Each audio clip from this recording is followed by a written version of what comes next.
Hi ExtraTop family, in this video I'll talk about Prince Harry and Meghan Markle painful confessions in an interview with Oprah Winfrey. Meghan Markle was left suicidal by her experience with a British royal family that refused to protect her from hateful tabloids and fretted about the skin color of her unborn child. Her husband Prince Harry was cut off financially by his father Charles, the Prince of Wales, who also stopped taking his calls. Those were among the revelation when the Duke and Duchess of Sussex, the ex-royals who have settled in California, told us television personality Oprah Winfrey the story of a biracial fairy tale romance that captivated the world and has descended into a crisis for the British monarchy. The 2-hour broadcast on Sunday was preceded by so much briefing and counter-briefing by the wearing royal camps that it was exhausting before it even aired. In the event, it had something for everyone. For worky fans of Meghan and Harry and committed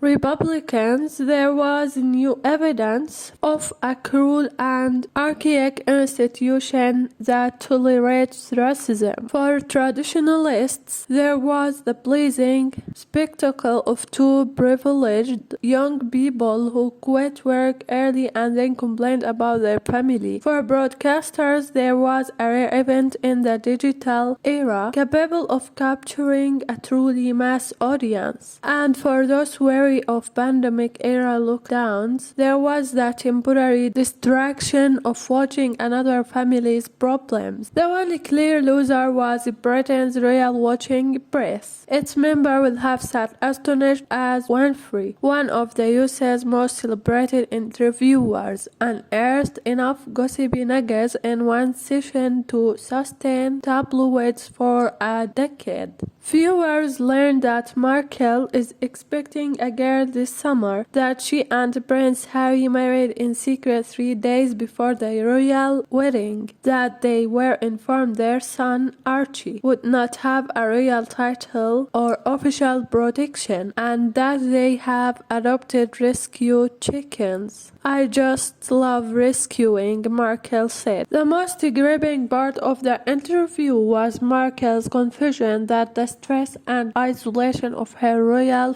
life led her to contemplate suicide. "I just didn't want to be alive anymore," she told Winfrey. "I thought suicide would have solved everything for everyone." Markle said she asked a senior member of staff for help but was told, "There's nothing we can do to protect you." Rather than checking into a hospital as she had hoped, she went to an official event that evening with her husband because she warned him, "I can't be left alone." The pair sought to draw a distinction between the members of the royal family and the institutional scaffolding of the monarchy. Both repeatedly heaped praise on the Queen, with Markle at one point recalling a fond memory of the beloved head of the royal family sharing a blanket with her during a frigid trip.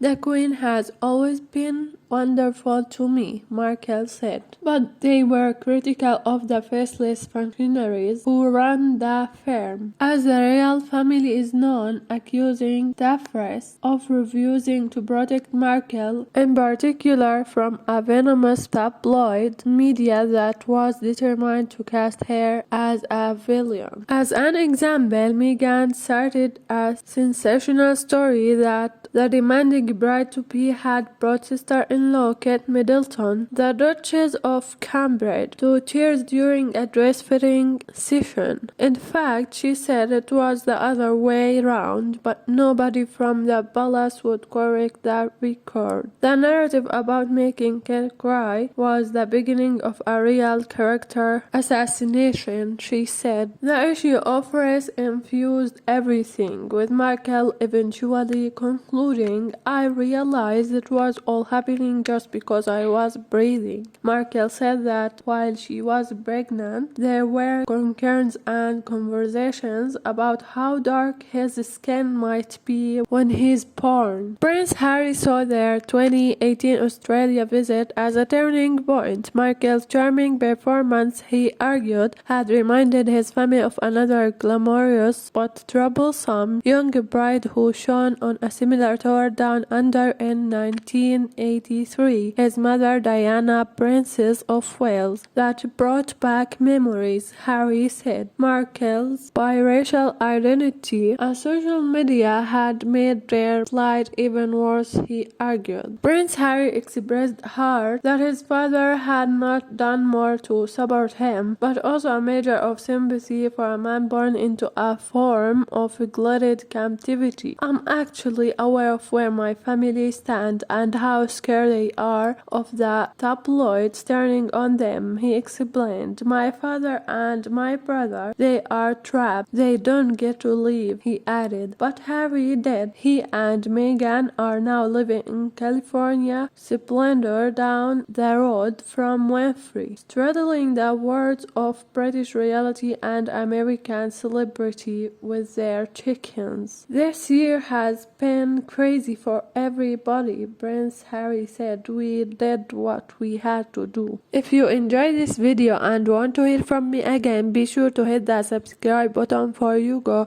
Thanks for watching. Extra Top, extra fun.